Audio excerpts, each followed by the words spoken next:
ጽናት ድራማ ክፍል 214 ተለቀቀ። ሰላም ጤና ይስጥልኝ ቤተሰብ እንደምን አላችሁ? ባላችሁበት ሰላማችሁ ብዝት ይበል። ለዚህ ቻናል አዲስ ሆናችሁ ቻናሉን ሰብስክራይብ እያደረጋችሁ ቤተሰብ ይሁኑ።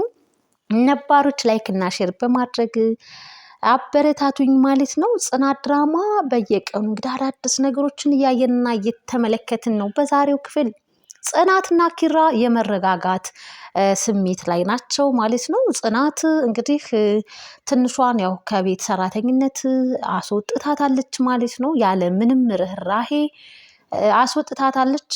እናም የቤቴን ስራ እኔ ለራሴ ጠንቀቅ አድርጌ እሰራለሁ፣ ድሮም እየሰራሁት አይደል እንዴ በማለት ጽናት የቤቷን ስራ እንግዲህ ለመስራት ሰራተኛ እንደማያስፈልጋት ለኪራ ነግረዋለች ማለት ነው። ኪራም በማዘን እንግዲህ ሰራተኛ አጋዥ ቢኖር የሚል ሀሳብ ነበረው። እሷ ግን አልፈለገችም።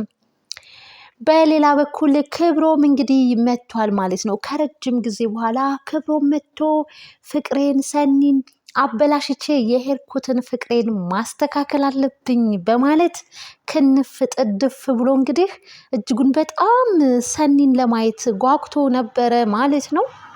እናም እንግዲህ የወሬ ጥማቷ ኒና ከኋላ አብራው እየተከተለች እየሄደች ነበረ። ክብሮም እንግዲህ አበባ ገዝቶ ነበረ ወደዛ ቤት ወደ ሰኒ ቤት የሄደው ማለት ነው። ኒናም ከኋላ ስትከተለው፣ ነገር ግን መንገድ ላይ ሸርተት አድርጓት አዳልጧት ወደቀች። እናም ጉዳት ደርሶባት እየተሸናከለች እንግዲህ ወደ ቤቷ ተመልሳለች ማለት ነው።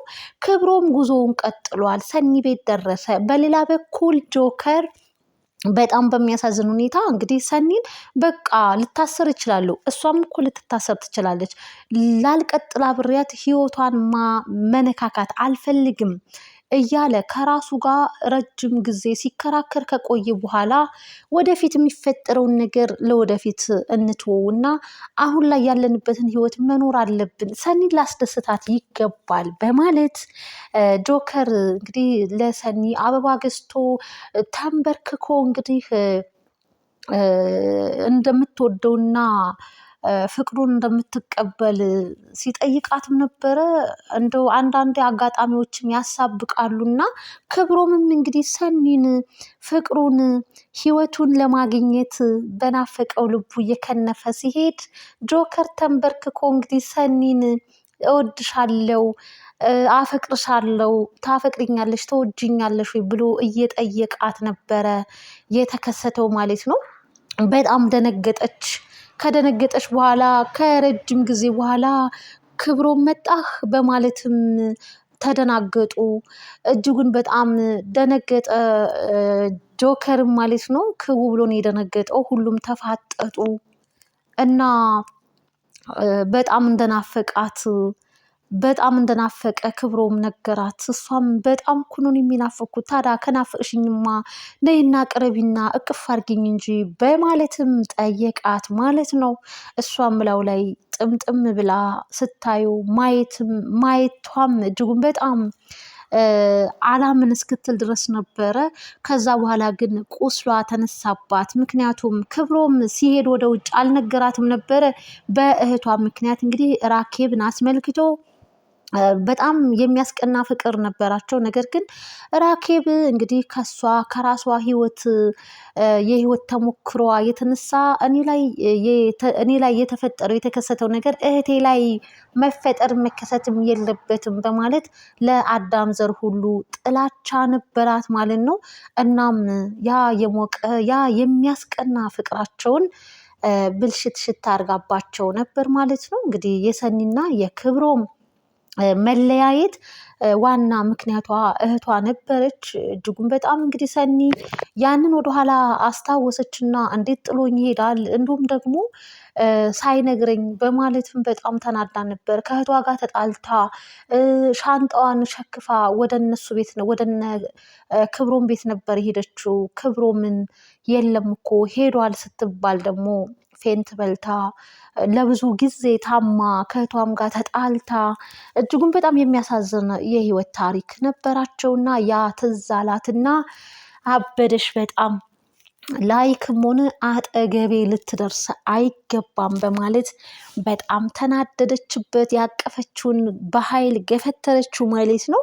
ክብሮም እሱም ጥፋተኛ ነኝ፣ በእርግጥ ግን በእነሱም በኩል ጥፋት አለ። ያኔ እንግዲህ የካፌ ቀጥሯት ነበረ የውጭ ጉዳይ እንዳለውና ልሂድ ወይንስ ልቅር ብሎ ሊያማክራት ነበረ የጠራት ማለት ነው። ነገር ግን ሁላችንም እንደምናስታውሰው እህቷ ከካፌ እንዴት አድርጋ አመናጭቃ ወደ ቤት ከፍቅረኛዋ ነጥላ እንደወሰደቻት ይህንን ሁላችንም የምናስታውስ ይሆናል ማለት ነው።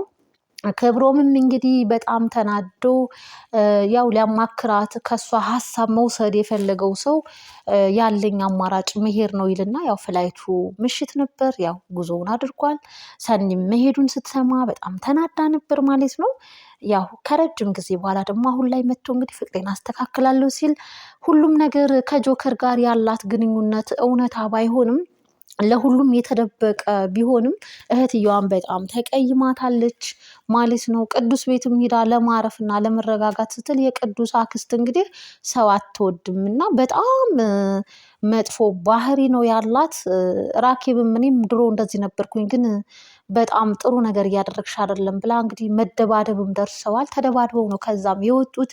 ራኬብ እንግዲህ አሁን ላይ ሆቴል ማረፊያዋን ብታደርግም ነገር ግን ያ የጆከር ተቃዋሚ የሰኒና የጆከር ተቃዋሚያቸው ነው እንግዲህ ሆቴልም ሊይዝላት የቻለው ከሰኒም ወደዛ ወደዚህ እያለ ያለው እንግዲህ ለሱ ጥሩ እድል ሆኖልኛል እያለ ደስ ተሰኝቷል ማለት ነው።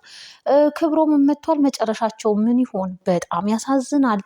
እናም እንግዲህ ሰኒና ምሩ አጥብቃ ጠይቃት ነበር ሰኒን የሆነ የተፈጠረ ችግር ለጓደኞቿ ልትነግራቸው ያልፈለገችው ከባድ ሚስጥር እና ሰኒ በጤናዋ እንዳልሆነች እንግዲህ ሁለቱ አስተዋይ ጓደኞቿ ምሩና ጽናት ተጠራጥረዋታል። ቢጠይቋትም ግን መልስ ልትሰጣቸው አልፈለገችም።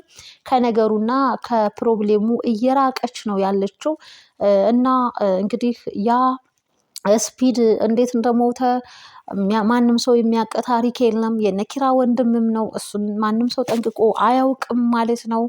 ቢያውቁም ሃይላይት ነው። አሁን በህይወት ይኑር ይሙትም የሚያውቁት ነገር የለም።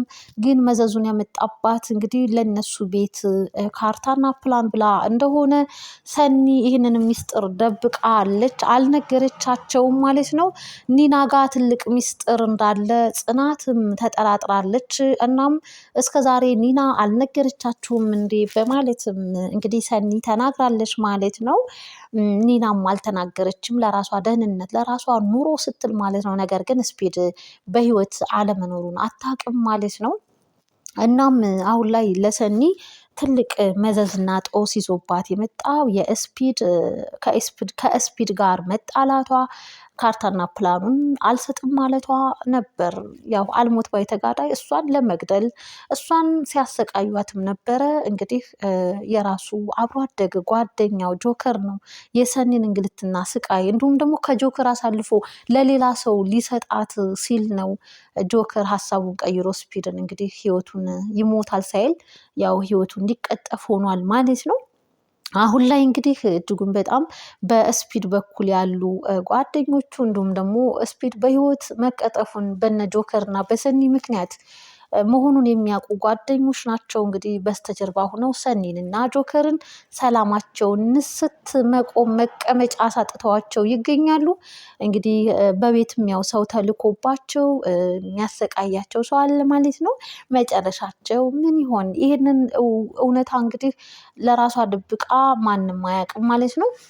ሀናም እንግዲህ በጣም ብሷት ስታለቃቅስ ተመልክተናታል። ያቺ ሳቂተኛዋ እና ኬርለሷ ሀና ዛሬ ላይ ተቀይራ ብሶተኛ ሁና ኪያም እንግዲህ አልቅሰሽ አታስለቅሽኝ በማለትም ስታባብላትም ተመልክተናል።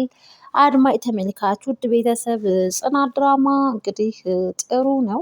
ያው ረጅም ጊዜ ግን ያው ጽናት ድራማ ላይ የነ ጆከርና የነሰኒ ጉዳይ ቶሎ አልተቋጨም ማለት ነው። በጣም ያው ድራማውን እንዲንዛዛ እንዲራዘምም አድርጎታል። ያው እንግዲህ ሁሉም ድራማዎች አስተማሪዎች ናቸው። እኛም የምንማረው የምንገነዘብበትም ፖይንቶች ይኖሩታል ማለት ነው። ጽናት ድራማ እጅጉን በጣም ከመጀመሪያው እስከ አሁን ድረስ እጅጉን በጣም አስተማሪ ብዙ ውጣ ውረድ አለው። መሰናክል ያለበት ግን ደግሞ ውጣ ውረዶችን፣ መሰናክሎችን፣ ፈተናዎችን እንዴት መወጣት እንዳለበት የሰው ልጅ ያስተምራል። ውድና የተከበራችሁ አድማጭ ተመልካች ቤተሰብ ለዚህ ቻናል አዲስ ሆናችሁ ቻናሉን ሰብስክራይብ፣ ላይክ፣ ሼር በማድረግ አበረታቱኝ ማለት ነው። በቀጣይ ክፍል ምን ይፈጠር ይሆን፣ ምን ሲከሰት ይሆን የሚለውን ደግሞ አብረን በቀጣይ የምናይ ይሆናል። እስከዛው ድረስ ቸር ሰንብቱ። ላይክ እና ሼር እንዳይረሳ። አበረታቱኝ። አመሰግናለሁ ለምታበረታቱኝ፣ ከጎኔ ላላችሁ በሙሉ ክብረት ይስጥልኝ።